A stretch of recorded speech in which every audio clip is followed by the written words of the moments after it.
I often feel that I'm going nowhere in my career, and I also often feel that I'm an outsider. I don't fit in.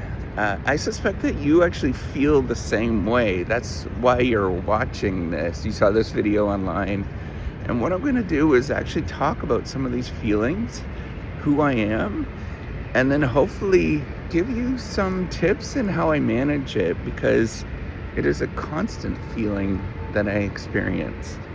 So these feelings, sometimes people might classify them as like imposter syndrome, or that there's this constant feeling. One of the things that I notice in my career, because it's very slow, and I wish it was faster, I wish I was better, right? And that's part of it. I often wish that I am not good enough compared to what everybody else is doing as an academic. This is a very, very real experience that I go through, and I look to see what everybody else is doing, and I feel terrible about myself. And I feel like, why am I here? This is not for me. And that's the feeling of an outsider, where I think that I shouldn't be here. So for those of you who don't know who I am Professor Dave Maslach. I'm a professor of innovation, associate professor of innovation, and I created this whole reciprocity project to give back as much as I possibly can. There's a whole platform to create non-rejectable research papers. That's where I started. But then I started talking about all of my experiences in dealing with life as,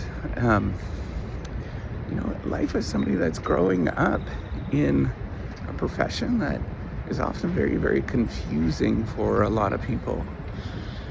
And I did not grow up in a professor family. It was the first one. I mean, it's really funny if you knew my family.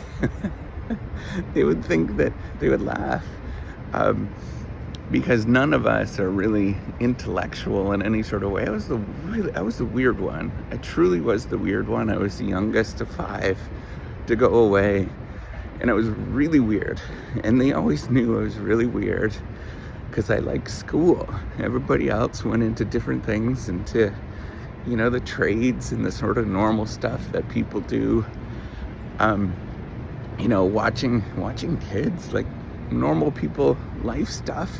And then here's this younger kid who was always really nerdy and didn't quite fit in the way that I fit in. The way that I felt like I can fit in was through school, was through perfecting myself, through finding a way that if I just whittled down and made myself better, then everybody would love me and everybody would like me.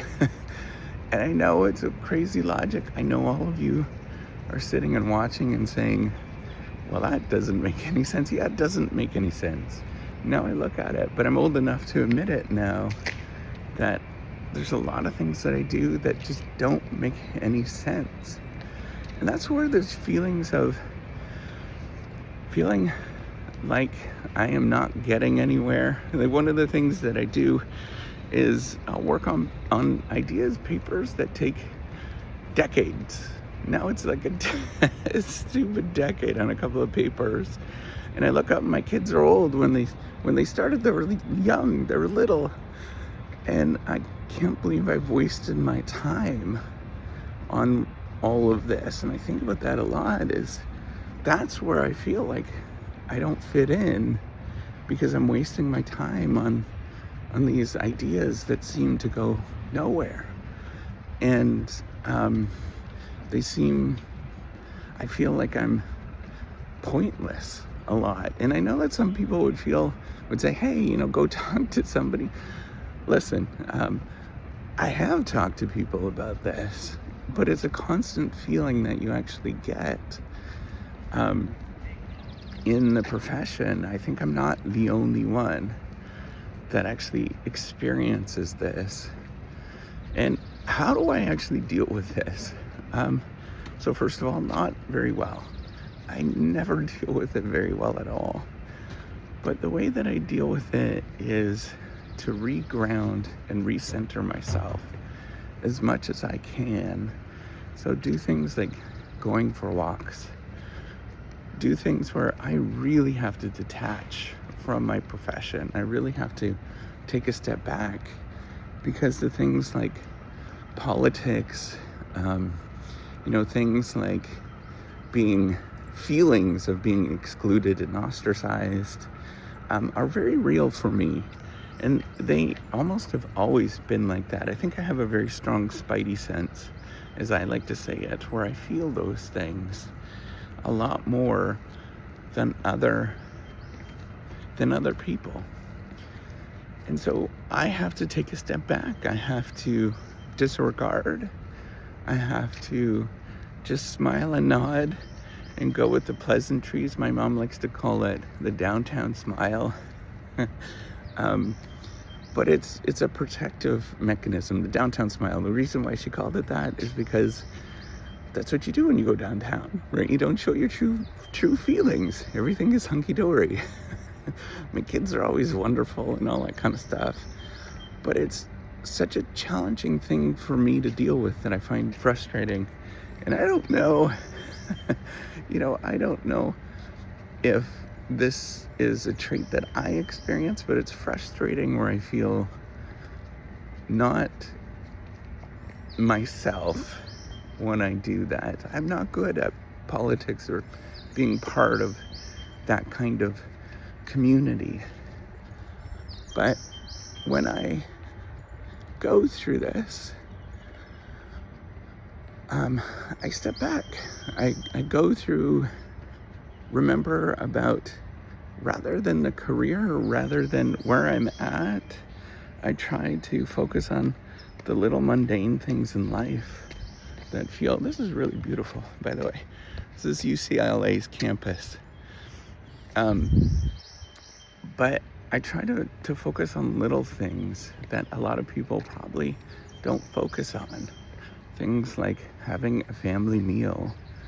Things like, sometimes I'll watch a television, like just watch a little bit of TV, just really mundane, simple things that allow me to turn off of what I experience on any given day.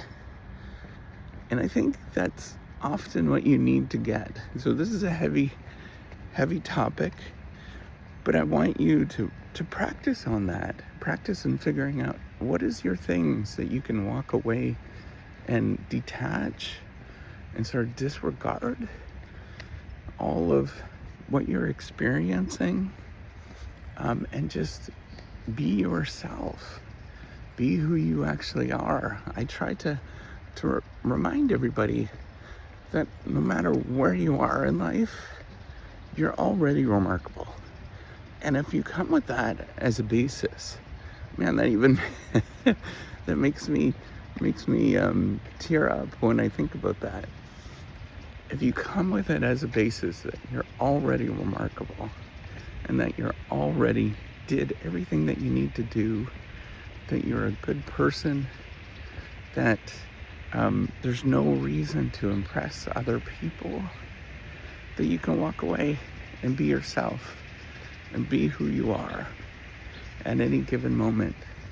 So if you're going through those experiences, I want you to truly remember that you're already remarkable, that everybody else is just as screwed up as you are. And trust me, they are. Some people probably play the politics game far better than you do, but you're already a good person. And that's all that matters. I want you to internalize that. It's all that matters, that you're already a good person, and taking a step back, doing things that are uniquely you, it's not a flaw. It's not a problem. It's actually something that is really good. And it's something that we all need to practice. If anybody ever tells you that you're being too sweet or too kind or too humble, that's not a flaw. None of that is a flaw. That's a good thing. That's what it means to be a good human being at any given day.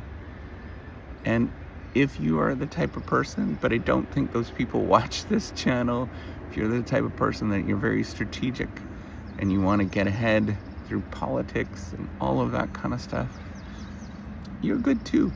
You're just better at it than I am.